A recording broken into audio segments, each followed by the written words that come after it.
Hi, I'm Rosie Shilo, and this is Pricing on the Cake.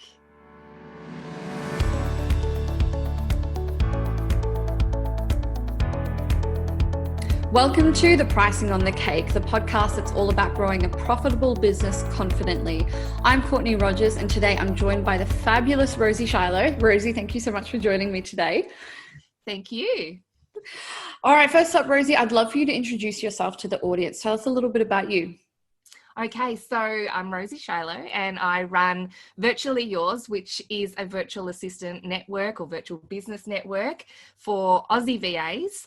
And it's all around providing an online community that is safe and welcoming, but also educational and provides opportunities for growth. So I've been doing that now for 17 years and have 2 kids and a hubby who's also self-employed and just living the dream. Yeah, I love that. Living the dream. That 17 years is a really long time. Can you take me back to when it all began? Like, how did you come up with the idea for Virtually Yours? Was there anything else around at the time? What has that journey been like for you? Yeah, there wasn't as much around, and obviously the technology was completely different then.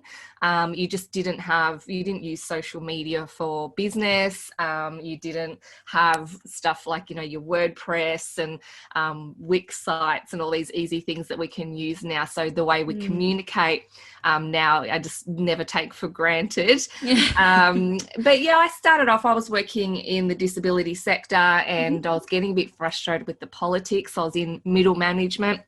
I'd been in, administrative type business work for a few years by then.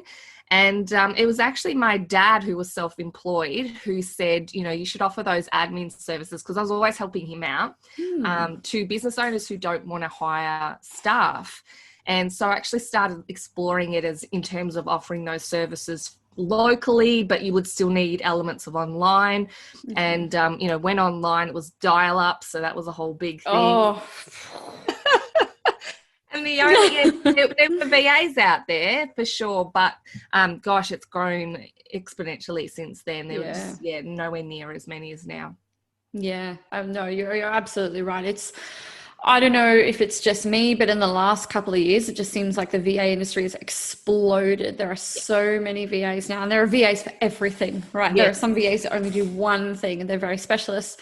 What do you think has led to that? Like, why do you think that, in the past few years, there's been this sudden, eruption of all of these VAs all over the place?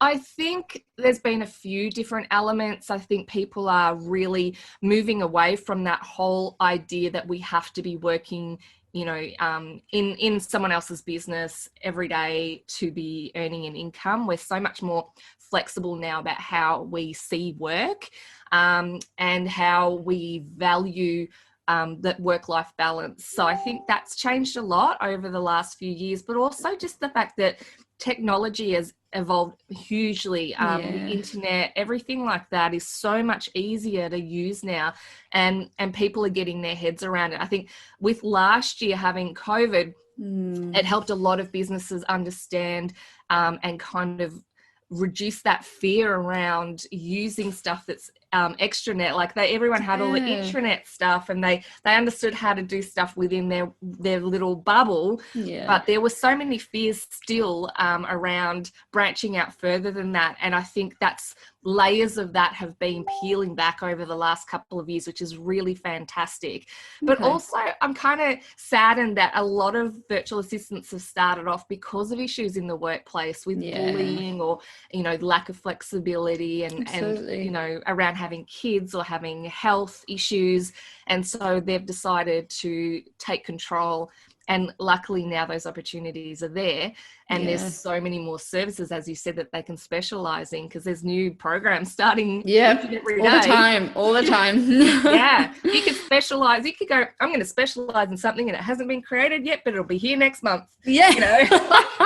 But it's going to be mine, damn it. I'm just going to sit there and wait for it, and then I'll jump on that, and then I'll be the specialist in that.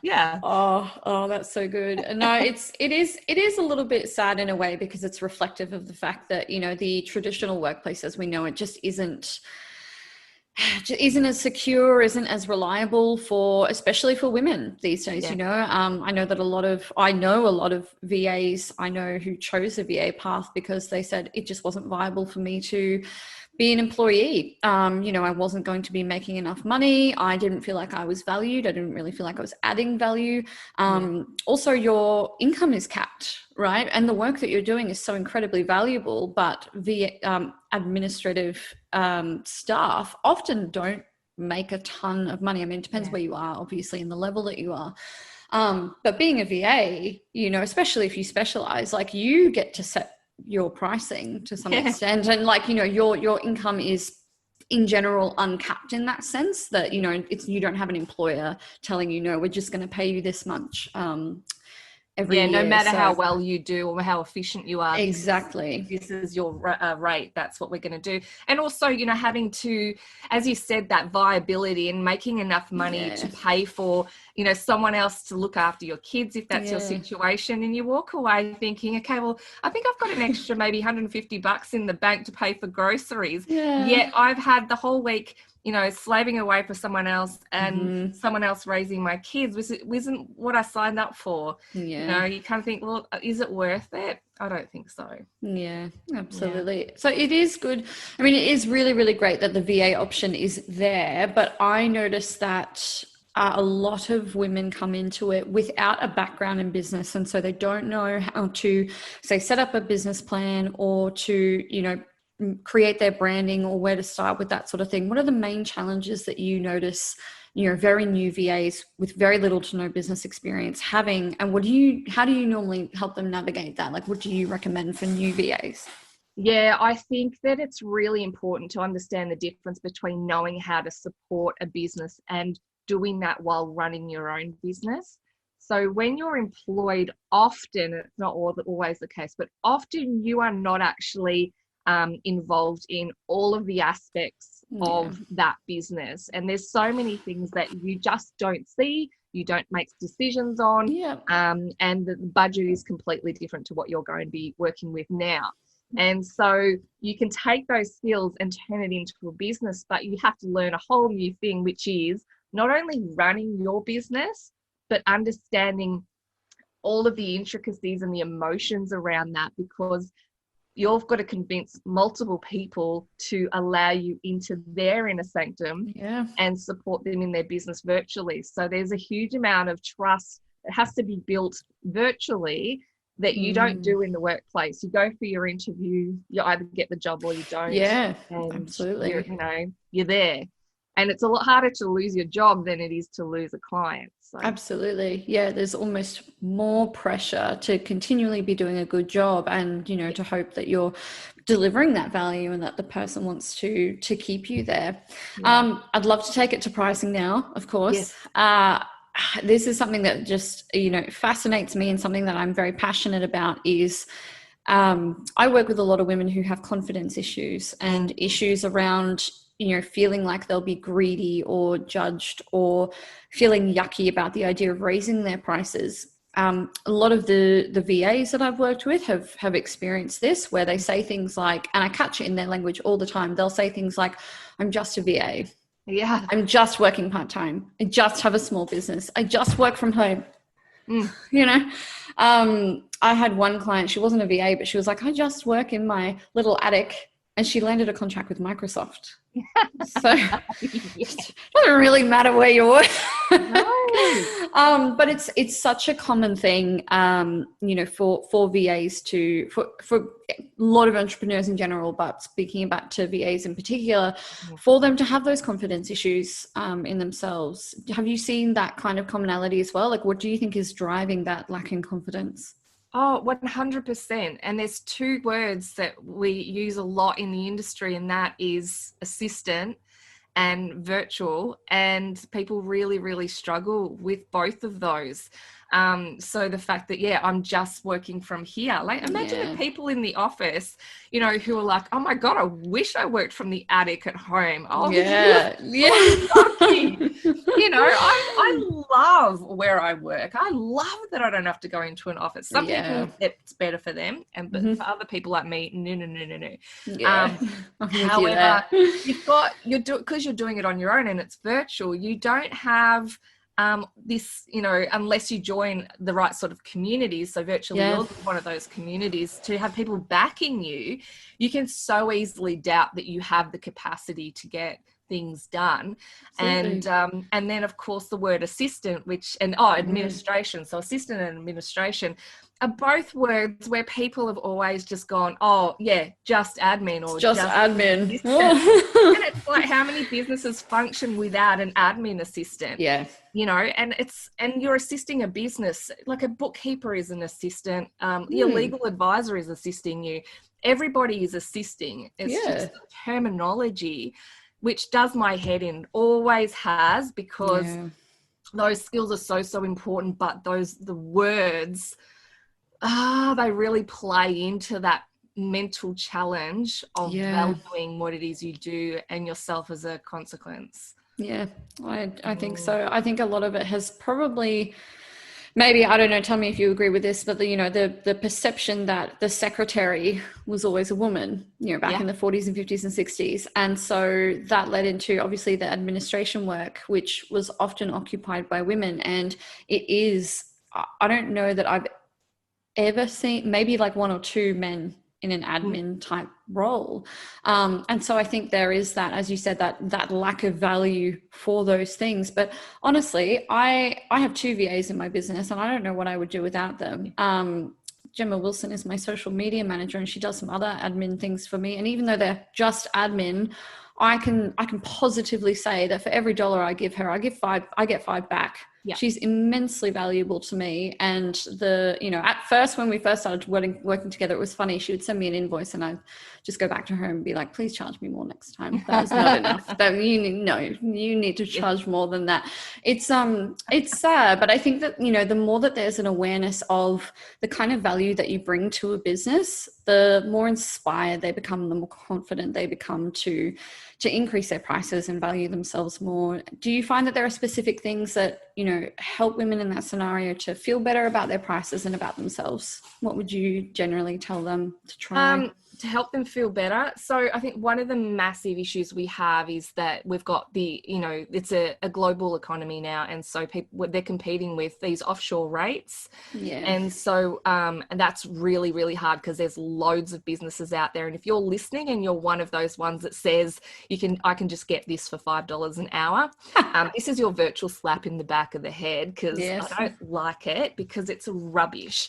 So what the virtual assistants, when I'm training them up, I focus on the fact that they need to be doing more than just admin. We're using the little, what do you call these? Like little bunny ears, I think. Yeah, I think so.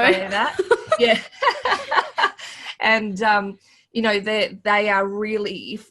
the way that we work is that we look at the whole big picture and we look at ways to make things better, streamlined, more effective, more efficient, looking for opportunities. There is so much more to the role than just typing something up. Yep. And of course, you need to understand a gazillion different software programs, understand, the technology behind it, understand the business mindset, and the business culture that client is working in as well. So there's all these factors there that kind of don't necessarily get advertised. Yeah. Because they're not necessarily marketing that's the solution that they provide, which is crazy, because the thing that my virtual assistants provide to me is more insights and feedback and ideas and perspectives. Absolutely. And I don't get that from a $4 VA. Because why would they? Yeah. Why would they for $4 they have no incentive to, right? No, it's just not worth it for them. And, I think for them, they are purely tactical. Right, yes. They're purely doing the tactical stuff day to day, which is fine, but they're not doing any of the high level, strategic thinking. You can't necessarily count on them for that kind of thing. It always makes me very sad when someone says to me, I can't charge that much, because then the person will just turn around and say, well, I can just go get a $5 VA. Oh, no. And I'll often say to them, well, that's true, but Lexus still has customers, even though Hyundai exists. Porsche still has customers, Audi still has customers, BMW still has customers, even though Mazda and Toyota and Mitsubishi and all of those other cheaper brands still exist. And that's okay. There's a pot for every, no, there's a lid for every pot. That's, took me a few goes there. I'll have to edit that out. No, leave it. I'll leave it in. I'll always put my hand up when I make a mistake, almost always. And I'll often, emphasize that to people and say, look, yes, I know that it's scary, because look, you aren't Porsche right now. You aren't a big multi-million-dollar company with the security that they have, right? You're not already earning. A lot of these women have just come out of their job or are about to, and there's a lot more risk for them. And I totally get that.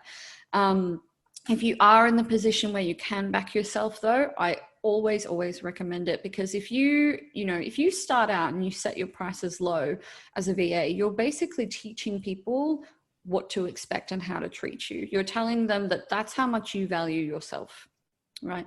The other thing too is that they're also going to be comparing you to other people. And I like to use this example as a way to illustrate the fact that your pricing tells people a story.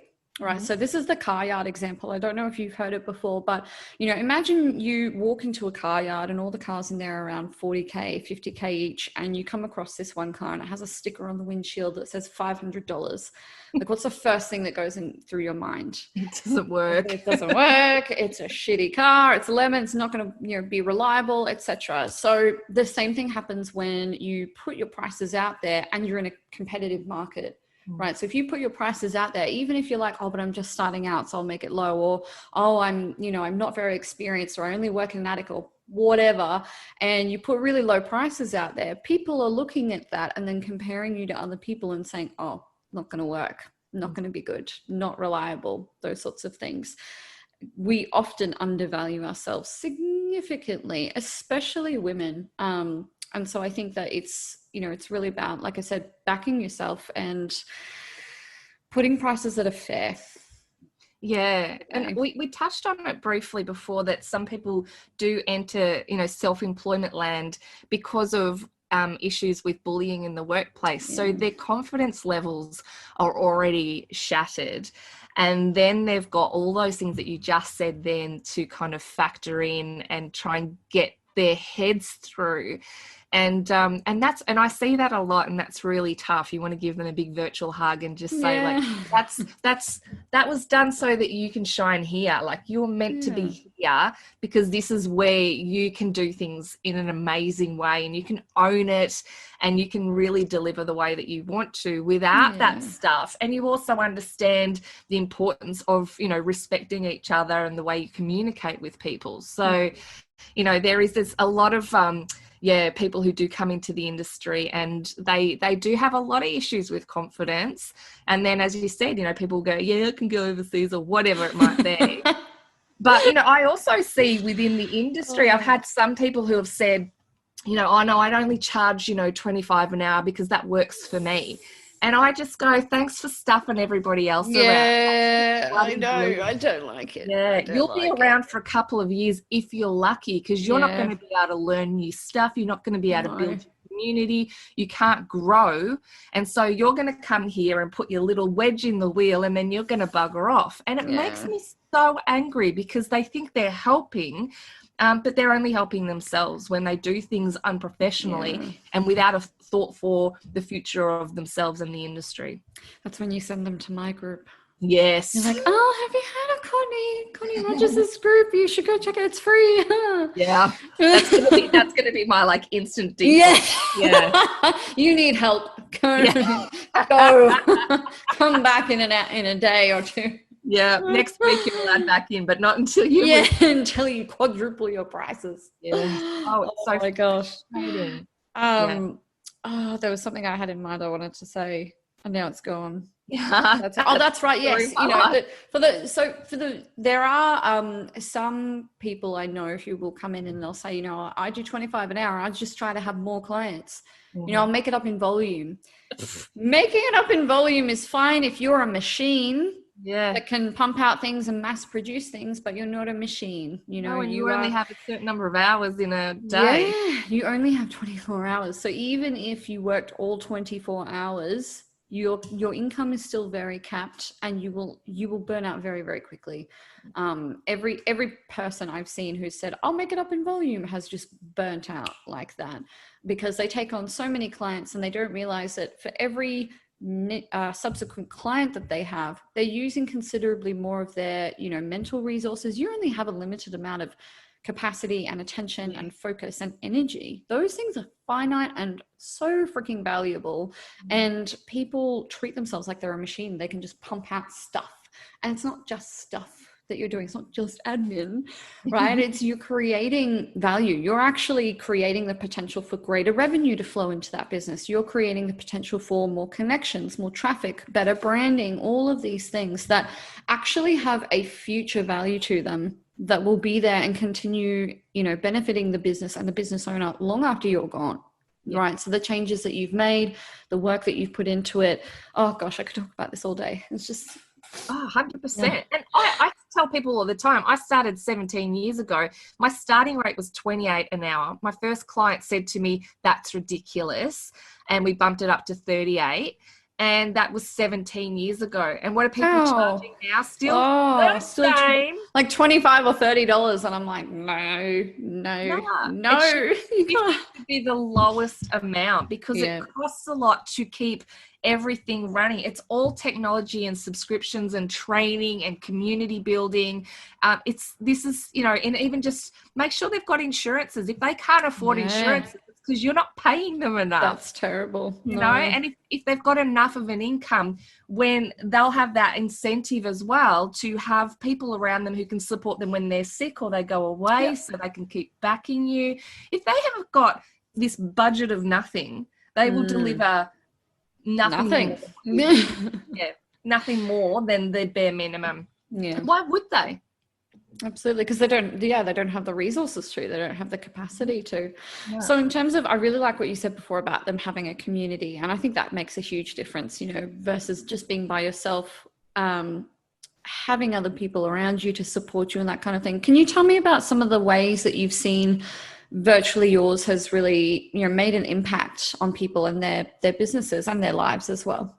Yeah, I've seen quite a few over the years, which is really, it's so cool. And sometimes I'll have people write to me and they're like, oh, by the way, you know, I've just hit my, you know, 5-year milestone or whatever. I couldn't have done it without you. Sort of thing. And I just go, that's so awesome. It's so nice. But there was one just from last year where one of our members joined up and was very quiet, but messaged me a fair bit with a few questions, which was great.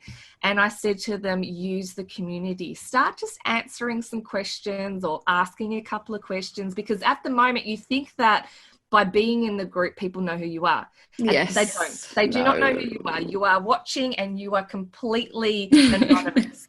So, you know, start to just have it so your name pops up here and there and you're starting a conversation. Well, once they got started, whoa, this person now is just thriving, because the other thing they did too was they kept on saying, I can do that, and I can do that, and I can do that, and I can do that. And I pulled them aside virtually and said, pick something. This is I've noticed you're really, really passionate about. You don't need to do, even though you don't need to do this, this, this, and this, because people don't know what you're amazing at, and that reduces their confidence in you. So pick one. And so they picked bookkeeping, and now everyone goes to them. Is this Amanda Stubbs? No, it's Chris Allen. So one of the few guys in our group, actually. Yeah. Okay. Yeah. Awesome. And so then, you know, now people are raving about the bookkeeping support he provides. I've got him speaking for Virtually Yours, you know, for the new financial year to help us out. And just, you know, along with you, hopefully he'll be speaking at the conference next year. And, you know, so just gone from really quiet and offering everything to no one to a really good vocal voice who has a real specialist area, who is now like just the go-to person. And he's looking at now having staff. Like it just, like, that's my worst nightmare, but he wants it. So yeah, just in a matter of months, we were able to see this massive turnaround. It was purely because he tapped into this community and just did a couple of little things to make it so that it was worthwhile. Yeah, that's such an awesome story, and good on you as well for taking the time to help him and answer his questions and be the guiding voice there. Like, I see you all the time in the threads in the Virtually Yours community, and I'm like, I don't know where Rosie gets all these 30,000 hours a day in her day, but I want some. And I feel like you're there and you're very generous with your time in helping people in answering their questions and that. And I know it's a really big passion of yours. All right, well, Rosie, to wrap things up, because otherwise I know we'll talk for like 4 hours or something. Oh, right. What is one piece of specifically pricing advice that you would give to women in business, maybe either VA specifically or in general? I think it's really important to think about when you're doing your best thing and you're working for someone, how that impacts their business in the long term. And you mentioned it really briefly before, because when you work with someone and they know where they want to go, and they know where you fit into it, and you're both communicating and on the same line with that, then you can really see that you can help someone go from not being able to afford you to telling you to increase your rates, because together you can achieve so much more. Put, that strategy and that thinking behind it, and also that self-respect where you go, this is a valuable thing. And if you're not sure if it's valuable, message me. I'll tell you if it's valuable or not, because I am the evil penguin. I will like just totally push you in the water first, and I'll go no or yes or whatever, because I love you and I want it to work. But most things that people are wanting to have support in their business for, there's a really good reason for it. Like, it's not just for fun. People aren't going to go, oh, let's just get you to come in and make fairy that would be great. And maybe that would increase their productivity. But apart from that, we've got to think about that big picture and how it is your involvement in that business, even just your ideas and your care for that business. The way my team make me feel like they love me and my business is worth so much. Absolutely. So much. So think about that, and, talk to yourself like you would talk to a peer, like your best friend started their own business, and how you want them to be doing it. Yeah, absolutely. That's an awesome piece of advice to finish us off. Thank you so much again for coming on today, Rosie. This has been really fun. Thank you for having me. That's okay. Oh, and everyone, just by the way, we've also decided that our next conference we're going to do is going to be a business conference, wink, wink, with snoozing, just sleeping for 3 days. It's actually just a sleeping conference. We'll give you some Valium or tequila, your choice. Not both. Not both. That's dangerous. Don't try this at home. We got to do this, properly and, and we professionally. So we can't mix those. But no, we can't mix those. But, once the Valium wears off, then we can, And it'll be fully tax deductible, because we'll be promoting it. Speakers I know. goodie bags, but you'll get there and you'll have a bed and a pillow and a blanket. And a stuffy or two if you need one. Hoodies for everybody. This sounds amazing. Awesome. All right. Thanks, Rosie. Well, that is another episode all wrapped up. Please don't forget to check out Rosie's details in the description below. Rosie, if people want to get in touch with you, how can they do that? Best way is to go to virtuallyyours.com.au, and all of my contact information is there. Cool. Awesome. And we'll post your contact details below as well. If you do need any further resources on pricing in particular, please pop over to my group, The Pricing on the Cake, on Facebook. It's free. Or if you need to get in touch with me, just email me anytime at courtney@courtneydeegan.com. I reply to every email that I get. Yes, I still do that. And I love hearing from you. So that would be great. And until the next time, have a great day. Bye-bye.